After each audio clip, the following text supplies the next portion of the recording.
This week, you are going to continue to learn about fiscal policy and how we actually finance this fiscal policy through the federal government's budget.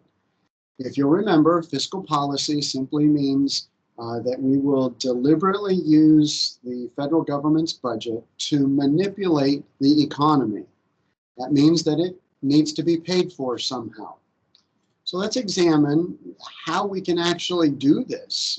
If we want to help speed up the economy, Keynes would say that we would need to increase our spending. And if we wanted to slow down the economy, we would cut our spending. But what are the implications of that on the federal government's budget?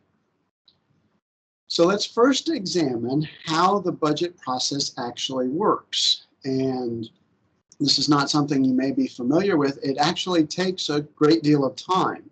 And if you have had a political science class, you know that there are several branches to the federal government.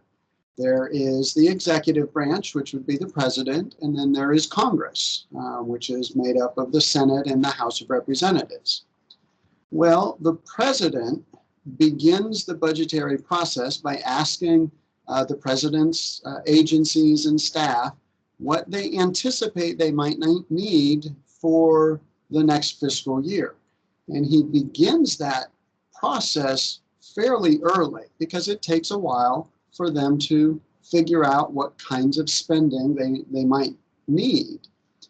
Then the president works up a proposal, a budget, and then submits that to Congress. And then Congress actually has to then approve several spending bills. It's not just one giant budget bill. There's actually 4 different appropriations bills that Congress has to pass. And when Congress passes legislation, then the president also has to sign that legislation. Hopefully, that all that work gets done by October 1st, which is when the government's fiscal year begins. So consider what that means. So on October 1st of 2020 is the beginning of the federal government's fiscal year. The president started that process in February of 2019, asking the agencies for their proposals. And in doing that, they began to try to anticipate what kind of spending they're going to need at the end of 2020 and into 2021. And I guarantee you, nobody had any expectation really of what was going to happen when they were asked for those requests back in 2019. So the budget process actually takes quite a while in order to make this happen. So we learned in the previous chapter that there is a difference between surpluses and deficits and how things are paid. But just to add a little bit of terminology, the tax revenues that we discussed in the last chapter, those are receipts into the government's budget. So the government will bring that money in, and then they will spend that money in what's called an outlay. So you have receipts and you have outlays. So a budget surplus means that in any given year, your receipts are more than your outlays. So what that means is in any given year, you're bringing in more in revenue than what you're spending. And a budget deficit occurs when in a given year, outlays are more than your receipts. So you're spending more than you're bringing in. And again, this is year by year. So every fiscal year, we would either have a budget surplus or a budget deficit. So just to show a little bit of history about the country's surpluses and deficits, this is a chart that illustrates, so 0 means that they have balanced out. So you'll notice way back in the mid-1940s, we experienced some rather large deficits for that particular point in time. And I hope maybe you know your history. What might that deficit have been used for? So that was World War II. So then you'll notice after World War II, we returned to pretty much a balanced budget until around the 1970s or so. And then we started to experience more and more deficit spending. So you'll see after 1970 that the deficit's going below zero. That's a negative number. We began spending more than we brought in. There was a period of time in the year 2000 when we actually had some surpluses. And then we've had some deficits since then. So I have this graph, and I'm going to compare this graph, which really only goes up to around 2019. And I'm going to add on to this the next graph, which illustrates what's happened since February 2020. So you'll see the largest dip that we've had in terms of deficit spending, very large dip in the Great Recession of 2007 to 2009. Compare that graph with this graph. So you see the dip in 2007 to 2009 recession, and then you see we started to reduce that deficit after 2009, and the deficits got smaller and smaller, got closer to that zero mark, and then in 2020, we greatly increased our spending, which was a huge impact on the country's deficit. So just a little bit of more history. Back in 1919, there was a financial panic, and there was a deficit of around $18.5 billion. During the Great Depression, interestingly, the deficit really was only about $8.2 billion. The New Deal cost money, but it was not near as impactful upon our country's deficit. In 2000, we had the surplus, and this was the last surplus that we've had of $86 billion. And then in 2009, we had $1.6 trillion deficit, and they're estimating in 2020 that we'll have about a $1.1 trillion deficit when all is said and done with this year. So when we think about our spending, we do have deficit spending, and we have to think about what is it being used on, and we think about how our money is used. We have to spend it on a variety of things. Now, some of these things they really aren't discretionary. They're mandatory that we spend some of this money. But then there are other things that are discretionary that we can choose whether or not we're going to spend the money. So just to give a little bit more data on the receipts and the outlays, in 2019, the tax revenue receipts were about $3.5 trillion. And yet our outlays were about $4.4 trillion. So you do have a deficit. Now I threw that last row on there to point out that while we had a $984 billion deficit in 2019, our economy, our GDP, was at $19.2 trillion. So just to put things in perspective, that year we had a deficit, but relative to the size of the economy, it's not that large of a portion. The problem is the deficit is a year-to-year shortfall. The debt is the total accumulation of all those past deficits. And truthfully, we've been in debt ever since this country was founded. George Washington had to pay the bills at the very beginning, and he had to borrow money in order to make that happen. So even the very first president caused the beginning of debt in the United States. So to look at what the debt is, the size of the debt. So these numbers are in billions of dollars. So if you adjust the units, you'll see that in 2019, we had $22.7 trillion debt. So that means the total debt was $22.7 trillion. Again, notice the size of our GDP. That means that the total accumulation of all of our past debt, all of our past deficits, that adds up to more than what we produced in that given year. But remember, a deficit is year to year. Debt is just the total running balance of all of those past deficits. I also threw on there information about who holds the debt. And in order to understand that, you need to understand how the government actually finances the debt. They need to borrow money. So the way that they borrow money, they will issue bonds. You may have received as a gift a savings bond. Usually they're small denomination bonds.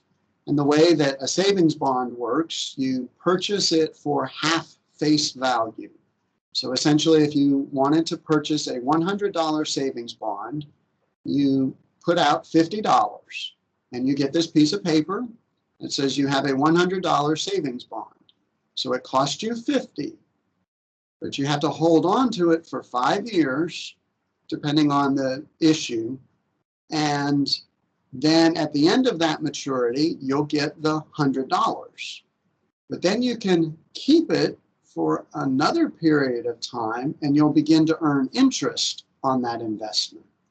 So it's possible to hold on to your savings bond, and you recoup the money that you put in, you double it, but then you can earn interest on that if you hold it for even longer. And as long as the government is going to be paying off its bills, as long as it can pay off that interest, then you will hold on to that and continue earning. It's a pretty safe investment. Savings bonds are very small denominations. Many large investors will invest in what are called treasury bonds. And in that bond market, a little bit of the same idea. Essentially, you're giving the government an opportunity to use your money. And you say, here's my investment. You can use this money as long as in a period of time you pay it back to me. And so that's the mechanics of how we actually finance the debt. So if you'll look in 2019, of that $22.7 trillion debt, $16.8 trillion was held by you and I, people who have savings bonds, people and corporations who have treasury bonds. These are people who are investing and they are willing to loan the government money in return for eventually some interest. Now, the government does hold also some of those bonds, and we'll get into this when we talk about the Federal Reserve. They will use that to adjust what's called monetary policy. But if you notice, the largest portion of the debt is held by you and I, the people who are willing to loan the federal government the money. So as the interest is what gets paid out to people, and if people believe that the interest will be paid, then they're willing to loan the government this money. So these figures are in billions of dollars. So in 2019, the interest on all the debt was $375 billion. Now remember, they brought in over $3 trillion of revenue. It's probably pretty safe to assume they can cover the cost of the interest on the national debt. So When we think about financing the national debt, we have to understand that it's not necessarily that it has to all be paid off. And so this is always one of the issues with understanding the debt, is the idea that would this country ever go bankrupt? Would we ever stop being able to pay our loans? And would we go bankrupt as a country? So really, there is no law that says that the government has to pay the debt off. The law simply says we have to pay the interest on the loans. And as long as we can pay that interest, it's not likely that we're going to pay off, not likely that we're going to go bankrupt because we can't pay off the interest.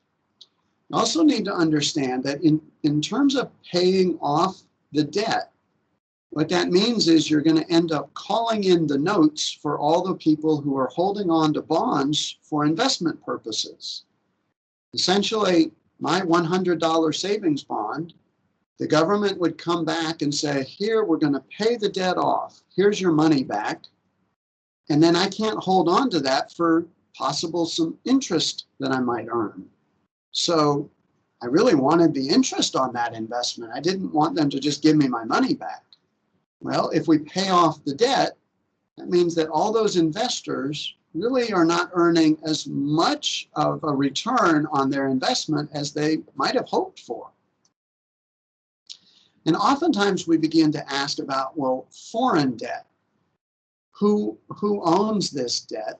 And in reality, there's really only about 12% of the debt is held by foreign entities, either foreign governments or foreign individuals. In terms of, a lot of people will bring up China, and they'll say the United States owes China, the whole country, and won't China take over? But you have to remember, really, China only holds, right now, it's around 8% of all of our foreign of all of our debt. They are the largest foreign holder of debt, but it's really only about 8% of the entire debt. And you also have to wonder why they're holding the debt. It's a secure investment. So would China ever say, here, give us our money back? We no longer want to earn interest.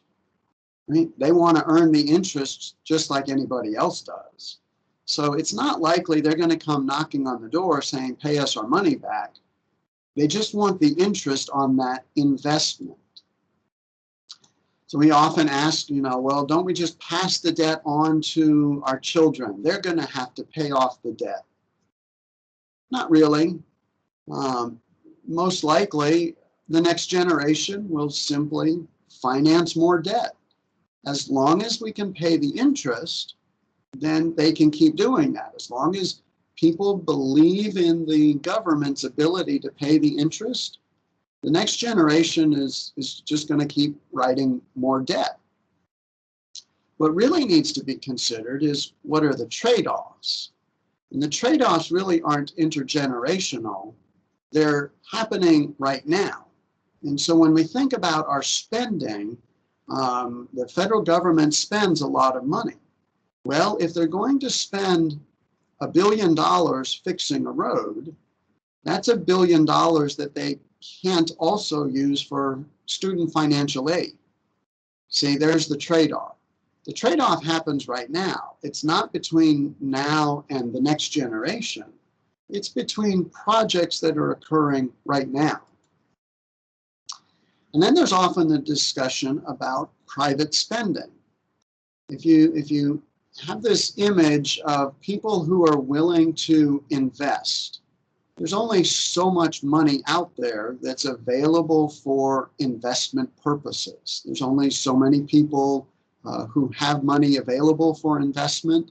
And so when the United States government comes into the market for debt, they have an investment opportunity, and it's often termed crowding out. Essentially, you think of Uncle Sam's large hand going into the pot of money that's available for investment, and Uncle Sam takes out some of that investment money to finance the debt, and there's less money available for private investments. So if I'm an investor and I have a choice between a very safe, conservative investment, United States Treasury bond, or a risky investment, maybe some new tech startup, well, I might choose to go with the safer investment. And if I do, that means that the new tech startup doesn't get my money. So that's the idea of crowding out. There also is some idea that the deficit spending might actually encourage more private activity, and that's debatable as to whether or not that really does happen. So the next thing that I'd like to talk about that goes hand in hand with this, although the textbook doesn't really describe this in much detail, but this is your future, has to do with Social Security. So if you're not familiar with Social Security, you need to understand that this is going to be your future. Social Security is a system that was set up as a pay-as-you-go system in order to provide social insurance against the chance that a person would end up in old age without a source of income. It could happen. It was created out of the Great Depression, and people lost money, and all of a sudden the elderly people had nothing that they could rely on. And so this system was set up to provide insurance against the likelihood that something like that might happen. Well, what this means is it's a pay-as-you-go system. That means that you are putting into Social Security right now in order to finance the Social Security check that's being received right now by some elderly or disabled person, or maybe even a child. So most of the time we think of Social Security going to retired people, and there's a fair number of them. They added in a benefit that goes to widows. If your spouse dies, you can also collect Social Security on your spouse. They eventually added in benefits for disabled workers, and there's a fair number of recipients of Social Security disability. There's also a payment for adults who've been disabled since childhood. It's a small number of them, but rather early in the system, they realized that there are some adults that really have no ability to pay into this system. So for example, my great uncle John, my wife's uncle, he has had Down syndrome since he was born. He's been receiving a Social Security check since he was born. There was really no expectation that he would be earning enough money to be able to pay into Social Security. But they also recognize these are people who they might need help as adults. And so they can receive benefits. Children can also receive benefits if their parent dies. Then that ages out at age 18. So they'll get benefits while they're a minor, but then they'll stop getting benefits once they become an adult. But then they could return to getting Social Security later in life if they fall under the other requirements. So in looking at who gets the Social Security, think about the number of people that are getting Social Security and how important it is for these individuals. It started out as an insurance plan, but it's really turned into more of an entitlement plan. And right now, this provides 33% of the income for our elderly in this country. But even more important, for many of our elderly, it's pretty much their only source of income. whether they're married or unmarried, Social Security is extremely important for their income. So the way it works, we're paying now out of our paychecks. So we pay essentially 6.2% of our earnings. The employer will also kick in an equal amount. So Social Security and Medicare come out of our paychecks. The employer matches that also. And so a total of 12.4% of our earnings goes for the Social Security, and about 3% goes for Medicare. However, Social Security is only taxed up to a certain level. So if you happen to make more than $137,700, you don't pay Social Security taxes on that amount. And the line of thinking is, if you're earning that much, you probably aren't going to need to rely on Social Security in old age. Hopefully you're saving some of that income. So one of the things that they have done in looking at the ages at when you can begin pulling out Social Security, they've adjusted it a little bit. So you may hear parents or grandparents talking about age 65 as being the retirement age. There is no law in this country that says at age 65 you stop working. There is no law that says that. For those individuals born before 1937, at age 65, they can begin possibly pulling out Social Security. That's what's meant by full retirement age. For many of you younger individuals, the age is now 67. But then again, this does not mean that at age 67 you stop working. You're perfectly able and willing. You can keep working after age 67. It's just at age 67, the Social Security Administration says you could begin pulling it out if you want it. So how much does Social Security pay? Notice if you're a retired worker, you would be living, your monthly benefit would be around $1,300. And if that were your sole source of income, that's not a lot of money. That essentially puts you at or just a little bit below the poverty line. So what really is the problem? You hear about Social Security and the challenges of the future. This explains the problem. This is the United States birth rate. So since the Great Depression, there was an increase in our birth rate. After World War II, that's the baby boomer generation. So you'll notice this huge number of individuals who then entered into the workforce. So they're paying these Social Security taxes, but they're not pulling it out because they're young workers. But notice, then the birth rate declined greatly, and it has not recovered to the same level that it was before. So essentially what ends up happening, we have fewer workers putting into the system relative to the number of workers pulling out of the system. So it used to be we'd have so many workers putting in for every one person getting a check. Now we're getting a whole lot less because there are fewer of those younger working individuals.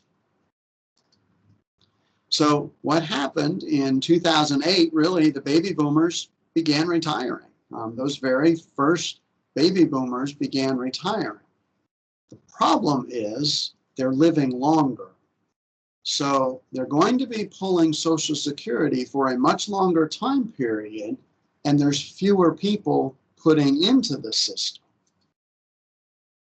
So all those years in which there were people putting into the system, and yet nobody really was pulling out of the system, they created what were called the trust funds. And there's a trust fund for old age, and there's a trust fund for disability. But essentially, when the baby boomers were in the peak of their earning years, the trust funds were building. But now that the baby boomers are starting to retire in big numbers, and there's fewer people putting in, the trust funds are going to eventually be depleted. It is estimated that in 2020, they will be paying out more than what they're bringing in. But remember, they still have the trust fund. So then they're going to start digging into the trust fund. And by 2026, they estimate that the trust fund will be depleted. Now, that doesn't necessarily mean Social Security ends in year 2026. Remember, workers are still paying into the system. It just means they're not going to be able to fully fund Social Security after that, unless something happens. So how do we fix it?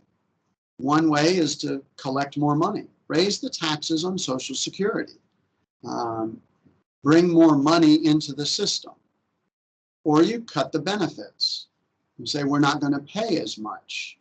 And the third option is to increase your investment returns. Maybe take the trust fund money and put it in the private market, or possibly even just let individuals do the investing for themselves. There was once a proposal for sort of a mandatory savings account in which the government would give you some options as to where you could invest that money. And it never really made a whole lot of traction because the debate was, well, what happens if your investment fails? You chose something that the government provided, and that investment didn't do so well, and now you have nothing. So the idea of increasing our investment returns, it's attractive, but probably the idea of raising taxes and cutting benefits is probably what we're going to have to do in order to fix or keep Social Security going. So how do you protect yourself? The reality is many of you are younger individuals and retirement looks a long way off. But that works to your advantage because you have the opportunity right now to start saving. And I like to use this illustration to show the impact of what savings does when you start at a young age. So I've got two different individuals, Daryl and Cheryl, and each of them is 22 years old, and they've got an extra $2,000 to either invest or spend. Daryl chooses to invest, and he starts saving it, and Cheryl chooses to spend her money. Well, Daryl puts his money, $2,000 a year, in an IRA, and he does that for 6 years. So 6 times 2 is $12,000, and then he's done. He never puts anything else in again. He's done saving. Cheryl spends her $2,000 for 6 years, at which point she's now 28 and decides it's time to start investing. So she invests $2,000 at age 28, and she invests $2,000 per year until she's age 65. So look at what happens in the long run. Daryl starts at age 22, putting in $2,000, and he earns $240 of interest. That $2,240 goes, and then he adds another $2,000 on top of that in the second year when he's 23 years old. And then the third, fourth, fifth, and sixth year. So you'll notice Cheryl doesn't do any savings those first 6 years. And yet Daryl does his savings in his first 6 years, and then he never puts anything in after that. So after age 27, Daryl is done saving. Notice they both end up just about the same with $1.2 million. But the cost of that was much different. Essentially, Daryl spent $12,000 to get his $1.2 million. Cheryl had to spend $2,000 from age 28 to 65. That's a total of 37 years. That's $74,000 it cost her. So it cost her a little bit more. So I often tell students, especially young students, if you have the ability, start thinking about putting some money away for the long term and then just let it go. Put it in an investment, maybe some kind of safe investment or whatever. I'm not going to provide stock advice, but if you start saving now, there's a likelihood that you'll be able to build up for yourself your own nest egg. And especially if you're younger, you might be maybe supported by your parents. Maybe they're paying your housing and your clothing and your food costs. Save a little bit of your money. And then when you're older, you might not need to really put that much more money into your savings account because you would have done your savings early. So what you got out of this class, hopefully you learned a little bit about how the budget process works and the difference between surpluses, deficits, and the debt, and how we finance the national debt.